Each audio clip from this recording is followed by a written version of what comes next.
ये पूरा कार्यक्रम जो गुड़गांव से शुरू हुआ है अभी, sir you are the man जिनका ये पूरा विजन है। आपने ये सोचा कि किस तरीके से सनातन विचार और युवा को लाना एक साथ। सर पहले भी ऐसी चीज़ें होती थी, लेकिन ये एक तरीके से अनूठी पहल माना जा रहा है कि उनको एक तो मार्गदर्शन करना पढ़ाई में और उसके बाद जॉब तक लेकर जाना। इसका पूरा विजन कैसे आया सर? देखिए, ये विजन एक्चुअली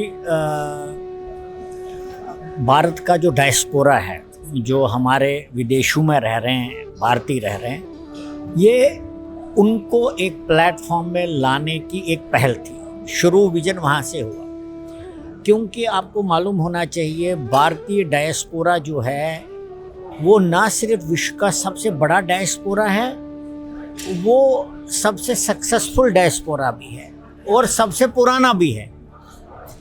और पिछले कई सदियों से वो लोग उस जगह को अपनाए हुए हैं जहां वो चले गए। अब उन जगहों पर जाने के बाद अगर आप उनकी स्थिति आज देखेंगे तो वो हाईएस्ट प्लेटफॉर्म पर है।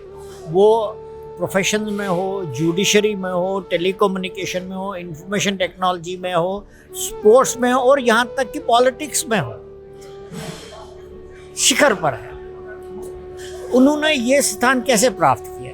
मेरा ये मानना है कि हमारी जो सनातनी संस्कृति है उसका इसमें काफ़ी बड़ा योगदान है, क्योंकि जो वो जहाँ पर भी गए हैं एक अच्छे नागरिक की तरह उन्होंने रहना शुरू किया और अपने आप को जो एडॉप्टेड सोसाइटी है उसमें उन्होंने अपने आप को इंटीग्रेट किया।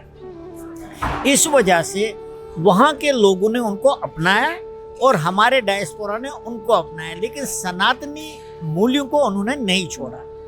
तो क्या अब समय नहीं आया है कि ये सनातनी जितने भी हमारे खासकर यंग प्रोफेशनल्स हैं, क्योंकि अब यंग प्रोफेशनल्स का दौर है, तो क्या ये यंग प्रोफेशनल जो सनातनी डायस्पोरा के हैं, क्या ये एक प्लेटफॉर्म पर नहीं आ सकते? क्या ये एक दूसरे की मदद नहीं कर सकते? क्या ये एक दूसरे की भावनाओं को समझते? क्योंकि इनकी मूल धारा जो है वो तो सनातनी है। तो सोच यहाँ से शुरू हुई थी। तो हमने इस सोच को एक प्लेटफॉर्म में डालें कि ताकि इनकी एनर्जी जो है सिनर्जाइज हो और एक दूसरे को मदद कर सके, क्योंकि आज का युग बड़ा चैलेंजिंग युग है। यहाँ से प्रोफेशनल यंग लड़के जाते हैं, स्टूडेंट जाते हैं, जॉब सीकर्स जाते हैं, स्पोर्ट्समैन जाते हैं, मेडिकल टूरिज्म है। तो क्या जब वो किसी जगह जाएंगे, जब हमारा सनातनी डायस्पोरा इतना बड़ा है, क्या उनको भटकना पड़ेगा वहाँ पर? क्या कोई संस्था नहीं होनी चाहिए जिसके साथ वो संपर्क कायम कर सके और अपनी जो मुद्दे हैं उनको सुलझा सके? सोच विचार ये है। अब इसी सोच विचार को हम भारत में ला रहे हैं पहली बार, और हरियाणा में हम 6 कॉन्क्लेव कर रहे हैं। वो इसलिए कर रहे हैं क्योंकि भारत से भी अभी भी काफ़ी सारे लोग हैं जो पढ़ाई के लिए, नौकरी के लिए, टूरिज्म के लिए बाहर जाते हैं। तो हम उनको एक प्लेटफॉर्म पर, पहले उनको तो ट्रेनिंग करनी पड़ेगी, क्योंकि उनको सनातनी मूल्यों के बारे में जो हमारे एजुकेशन सिस्टम ने दबा के रखी हैं, आपने सुना होगा आज भी, तो उनको दोबारा जागृत करने के लिए, उनको उस दिशा में लेने के लिए और फिर उनको स्किल करने के लिए, जॉब रेडी करने के लिए हम ये भारत नॉलेज सेंटर्स एस्टैब्लिश कर रहे हैं। उसकी ये पहल है। तो हम सोचते हैं कि आने वाले समय में काफ़ी सारे होंगे, काफ़ी सारे लड़के लड़कियां इसमें से निकलेंगी जो संपन्न होंगी, जिनको पता है उनको क्या करना है, और उनकी आधारशिला जो है सनातन धर्म होगा। ये हमारा बिल्कुल सर, मैं तो कहूँगी कि जितना भी ऑडियंस से भी मैंने सुनने को मिला कि एक तरीके से इनोवेटिव आइडिया है। बहुत सारी चीज़ें हुई थी पिछले सालों या फिर पहले भी हुई होंगी, लेकिन इस तरीके से जो सनातनी विचारों को स्टूडेंट्स को जोड़ना, उनको जॉब तक लेकर जाना। तो इसमें उनका एक सवाल ये भी था कि क्या छात्र छात्राओं दोनों को इक्वल अपॉर्चुनिटी मिलेगा या फिर कैसा रहने वाला? एब्सोल्युटली, बिल्कुल इक्वल अपॉर्चुनिटी। कोई इसमें हमें हम तो डिफ्रेंशिएट करते ही नहीं हैं।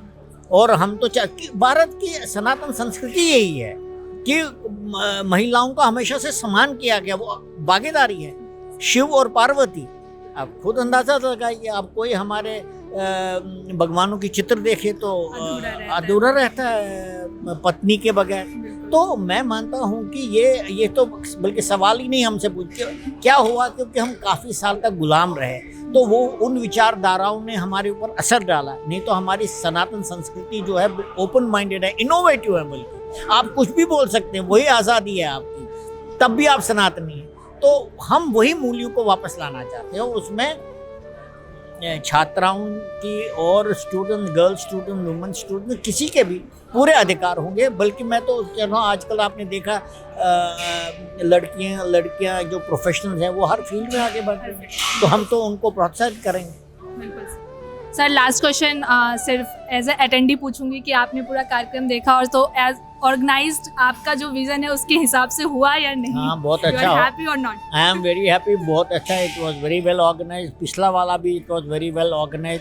उसमें एक दो जो लूज एंड्स थे वो आज टाइप हुए थे, and it was very well done. And I thank you all, Geeta ji and her team, for having done a wonderful job, and I convey my grateful thanks to all of you for having done this program wonderfully, without any hitch and with utmost efficiency.